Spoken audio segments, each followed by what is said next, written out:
ಇನ್ನು ಮುಂದೆ ನಿಮ್ಮ ನೆಚ್ಚಿನ ಧಾರಾವಾಹಿಗಳ ಫುಲ್ ಎಪಿಸೋಡ್ಗಳು ಸನ್ ನೆಕ್ಸ್ಟ್ ಆಪ್ನಲ್ಲಿ ಮಾತ್ರ.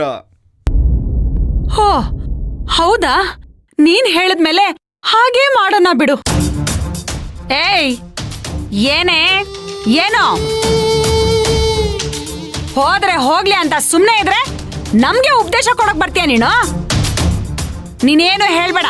ನೀನ್ ನಮ್ಮ ಮನೆಗ್ ಬಂದಾಗ್ಲೇ ಸೂಜಿ ದಾರ ತಗೊಂಡು ನಿನ್ ಬಾಯಿ ಹೊಲ್ದಿದ್ರೆ ಇವತ್ತು ನೀನು ಹೀಗೆಲ್ಲ ಮಾತಾಡ್ತಾನೆ ಇರ್ಲಿಲ್ಲ. ಒಳ್ಳೇದನ್ನ ಹೇಳಿದ್ರೆ ಯಾಕತೆ ಕೋಪ ಮಾಡ್ಕೊಂತೀರಾ?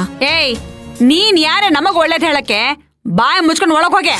ಮಾವ ಪ್ಲೀಸ್ ಮಾವ, ನೀವಾದ್ರೂ ನನ್ ಮಾತ್ ಕೇಳಿ. ಕಮಲು, ಮೊದ್ಲು ಇವಳನ್ನ ಒಳಗಡೆ ಕಳ್ಸು.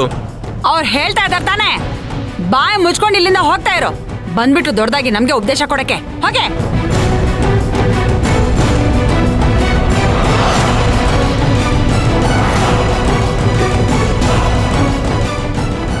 ರೀ, ಫೋನ್ ನಲ್ಲಿ ಚಾರ್ಜಿಂಗ್ ಇದೆಯಾ?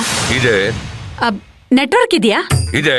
ಆದ್ರೂ ಜಾನ್ಕಿ ಯಾಕ್ರಿ ನಿಮಗೆ ಇನ್ನು ಫೋನ್ ಮಾಡಿಲ್ಲ? ಈಗ ನಾನು ಏನಪ್ಪಾ ಮಾಡ್ಲಿ? ಜಾನ್ಕಿನೂ ಕಾಲ್ ಮಾಡಿಲ್ಲ, ಕಾಶಿನೂ ಕಾಲ್ ಮಾಡಿಲ್ಲ, ರಾಧಿಕಾನೂ ಕಾಲ್ ಮಾಡಿಲ್ಲ. ಅವ್ರೇನಾದ್ರೂ ನಮಗ್ ಕಾಲ್ ಮಾಡಿದಿದ್ರೆ ನಾವು ಅಲ್ಲಿಗೆ ಹೋಗಿ ಏನಾದ್ರೂ ಒಂದು ಕಿತಾಪತಿ ಮಾಡ್ಬೋದಿತ್ತು. ಅಯ್ಯೋ, ಈಗ ನಾನು ಏನಪ್ಪಾ ಮಾಡ್ಲಿ? ದೇವ್ರೆ, ನನ್ ತಲೆ ಕೆಟ್ಟು ಹುಚ್ಚಿಡ್ದಂಗ ಆಗ್ಬಿಟ್ಟಿದೆ. ನೀನೇ ಏನಾದ್ರೂ ಒಂದು ದಾರಿ ತೋರ್ಸಪ್ಪ, ದಾರಿ ತೋರ್ಸು. ಏನ್ ಮಾಡ್ಲಿ?